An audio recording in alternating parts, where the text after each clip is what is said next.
Hello students, welcome to परमम class. आज हम पढ़ेंगे conservation theorem for a system of a particle. इससे पहले भी हम कंजर्वेशन थ्योरम पढ़ चुके हैं, लेकिन वो हमने एक पार्टिकल के लिए पढ़ी है। अब हम पढ़ रहे हैं सिस्टम ऑफ अ पार्टिकल के लिए। तो इसमें आपकी फर्स्ट थ्योरम आती है conservation theorem for linear momentum of a system of A particle. इसके अंदर ये क्या कहता है कि अगर एक सिस्टम ऑफ पार्टिकल के ऊपर हम सभी एक्सटर्नल फोर्सेस के सम अप्लाई कर रहे हैं और वो किसके इक्वल है, जीरो के इक्वल, तो जो लीनियर मोमेंटम है वो भी किसके इक्वल होगा, जीरो के इक्वल होगा। दोबारा सुनो इस स्टेटमेंट को, क्या कह रहा है, अगर एक सिस्टम ऑफ पार्टिकल के ऊपर हमने सभी एक्सटर्नल फोर्सेस का सम अप्लाई किया और वो किसके इक्वल है, जीरो के इक्वल, तो जो लीनियर मोमेंटम है वो किसके इक्वल रहेगा, कांस्टेंट और कंजर्व के इक्वल। ये वाली चीज़ अब हमें प्रूव करनी है, तो प्रूव करते हैं। देखो किस तरीके से करेंगे। यहाँ पे हम एक सिस्टम कंसीडर कर लेंगे जिसके अंदर नंबर ऑफ पार्टिकल है। हमने कंसीडर किया कि उस सिस्टम के अंदर ith पार्टिकल है, तो जो टोटल फोर्स उस सिस्टम के ऊपर एक्ट होगा उसको हम इस तरीके से लिखेंगे, F फॉर ith पार्टिकल। यहाँ पे आ जाएगा Fi4, ये एक्सटर्नल फोर्स को रिप्रेजेंट कर रहा है। यहाँ पे हम यूज करेंगे summation I equals to 1 and J not equals to I, nth particle तक ये चलेगा। यहाँ फोर्स आ जाएगा आई जे वैक्टर। ठीक है, ये जो है ये रिप्रेजेंट कर रहा है एक्सटर्नल फोर्स को और ये रिप्रेजेंट करना है इंटरनल फोर्स को। अब हम इक्वेशन लिखेंगे फॉर ith पार्टिकल, तो यहाँ पे लिखना है आपको for ith particle equation of motion is given by, यहाँ पे आ जाएगी ith पार्टिकल के लिए dpi ओवर dt। ठीक है, fi की वैल्यू हमारे पास आ गई, इस वैल्यू को हम यहाँ पे पुट करेंगे। इसको हमने कंसीडर कर लिया equation number 1, put in equation 1 and we get, जब आप ये वैल्यू यहाँ पे रख रहे हो fi की यहाँ पे, तो आपके पास वैल्यू आ जाएगी dpi vector upon dt equals to fi external force plus summation I equals to 1 J not equals to I, nth particle तक ये चलेगा Fi Ji। ये रिप्रेजेंट कर रहा है इंटरनल फोर्स को। ये हमने रिप्रेजेंट किया ith पार्टिकल के लिए। अगर हम कंप्लीट सिस्टम के लिए इस रिलेशन को रिप्रेजेंट करते हैं तो ये रिलेशन इस तरीके से लिखा जाएगा, समेशन रिप्रेजेंट करता है सम ऑफ ऑल टर्म्स को, dpi ओवर dt। इस टर्म को हमने एज इट इज लिखा है और समेशन यूज कर लिया क्योंकि हम पूरे सिस्टम के लिए अब इसको रिप्रेजेंट कर रहे हैं। नेक्स्ट आ जाएगा समेशन I fi, यहाँ पे external force plus summation I equals to 1 nth particle के लिए, देन समेशन ये j पार्टिकल के लिए j equals to 1 to n, यहाँ पे आ जाएगा fi j वैक्टर। ये कंप्लीट सिस्टम के सम को रिप्रेजेंट कर रहा है।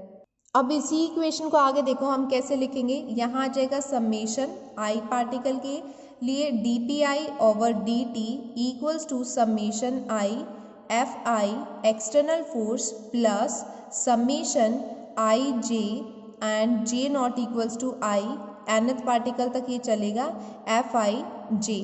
देखो यहाँ पे हमने क्या किया था, दो समेशन लिए थे। पहले हमने I पार्टिकल के लिए लिया, फिर हमने क्या किया, J पार्टिकल के लिए लिया। हम क्या कर रहे हैं इस स्टेप के अंदर, दोनों समेशन को कंबाइन करके यूज कर रहे हैं। आप ब्रैकेट में लिख के दिखा सकते हो। अगर हम इस तरीके से ले रहे हैं समेशन I J, तो ये स्टैंड करेंगे किसके लिए, summation of I and summation of J को। तो इन दोनों को हमने यहाँ पे कंबाइन करके लिख दिया है। अब देखो इसमें आगे ये किसको रिप्रेजेंट कर रहा है, एक्सटर्नल फोर्स को जो सिस्टम के ऊपर अप्लाई हो रहा है, और ये किसको रिप्रेजेंट कर रहा है, इंटरनल फोर्स को। ठीक है, और इंटरनल फोर्स किसकी वजह से हो रहा है, जब I पार्टिकल का इंटरेक्शन किसके साथ हो रहा है, J पार्टिकल के साथ, या फिर जो सिस्टम के अंदर अदर पार्टिकल हैं उनके साथ जब इसका इंटरेक्शन हो रहा है, तो हमारे पास इंटरनल फोर्स जो है वो ये आ जाएगा।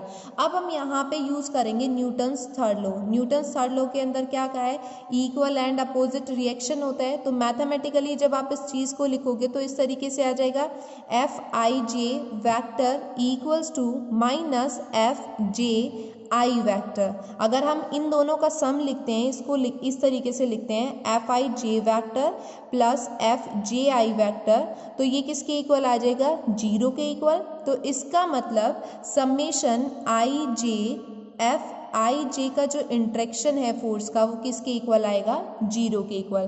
तो उसको हम कैसे रीड करेंगे कि जो जितने भी इंटरनल फोर्स हैं सिस्टम ऑफ पार्टिकल के ऊपर उन सभी का सम किसके इक्वल आ रहा है, 0 के इक्वल। ये इक्वेशन हमारे पास आ जाएगी।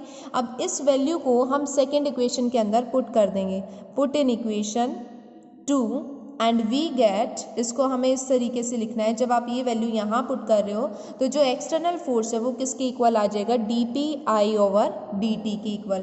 तो इसको हम इस तरीके से लिखेंगे, summation fi external force equals to, जो एक्सटर्नल फोर्स है वो किसके इक्वल आ जाएगा, dpi ओवर dt के इक्वल। तो इसको नेक्स्ट स्टेप में हम इस तरीके से लिख सकते हैं, d ओवर dt समेशन, यहाँ पे हम किसका यूज़ करेंगे, मोमेंटम के लिए, ठीक है। नेक्स्ट स्टेप में इसको हम इस तरीके से लिख सकते हैं, समेशन, ये इसके इक्वल चल रहा है, fi एक्सटर्नल फोर्स, यहाँ पे क्या आ जाएगा, dp ओवर dt। ये p जो है वो किसको रिप्रेजेंट कर रहा है, मोमेंटम को। जब हम इसको pi की फॉर्म के अंदर लिख रहे हैं तो यहाँ पे ये ith पार्टिकल के लिए, और जब हमने इसको कैपिटल फॉर्म के अंदर लिखा है तो ये रिप्रेजेंट कर रहा है total momentum of the system को। अगर हम कोई भी एक्सटर्नल फोर्स अप्लाई नहीं कर रहे हैं सिस्टम ऑफ पार्टिकल के ऊपर तो ये जो एक्सटर्नल फोर्स है वो किसके इक्वल आ जाएगा, 0 के इक्वल। तो उसको हम इस तरीके से लिखेंगे, if no external force is acting on system of particle, अगर सिस्टम ऑफ पार्टिकल के ऊपर कोई भी एक्सटर्नल फोर्स नहीं है तो FIE इसकी वैल्यू किसके इक्वल होगी, 0 के इक्वल। इसको हमने कंसीडर कर लिया थर्ड इक्वेशन, तो हमें मिलेगा फ्रॉम थर्ड इक्वेशन ये वैल्यू 0 के इक्वल आ जाएगी। तो dp अपॉन dt किसके इक्वल है, 0 के।